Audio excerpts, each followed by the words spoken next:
you must be my 2 o'clock. How may I help you? I'm here for the interview.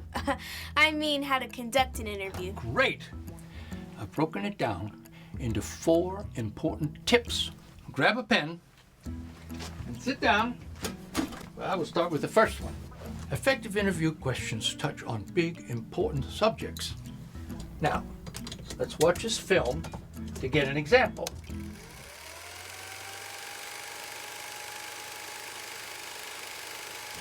What's the biggest challenge you faced throughout high school? I was bullied both in school and online. It got so bad last year that I actually stopped going to school. See how this student shared something about an experience that impacted her? When you get someone to talk about something important to them, you might be able to help someone else who has the same issue. Okay? Yes, sir. Tip number 2, open-ended questions. Keep the conversation going because they require more than a yes or no answer.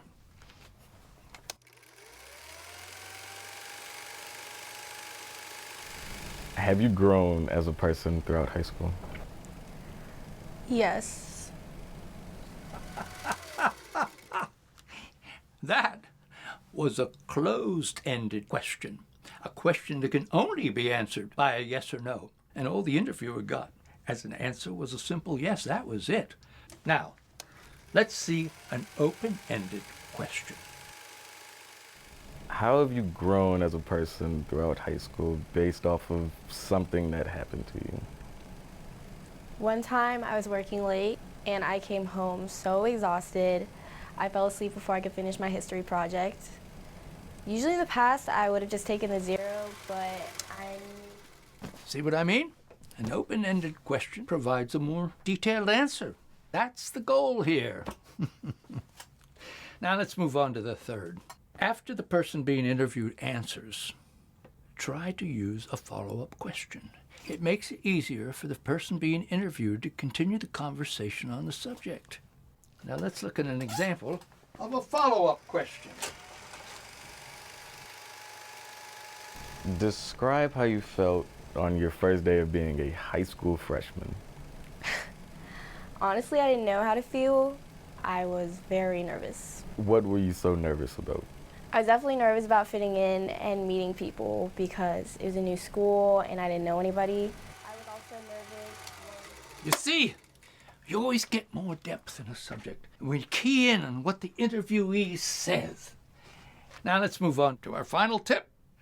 Effective questions prove that the interviewer cares for and listens to the interviewee. Our last example.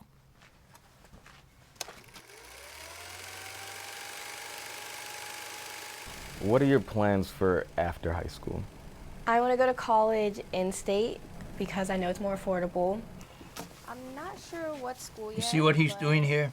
He's facing the interviewee, making eye contact, listening, nodding, letting them speak. But most important, no phone, no TV. He's eliminated all distractions so they can stay focused. Wow, that was good. You better believe it. And you know what? What? I can see that you are going to be one great interviewer. Really? Of course, you stick to those 4 tips I gave you and you are good to go. Now, get out in the world, do some interviews, and treat the people you interview like you care about what they're saying. Ask questions of topics of importance and be curious and have an open heart. Yes, sir.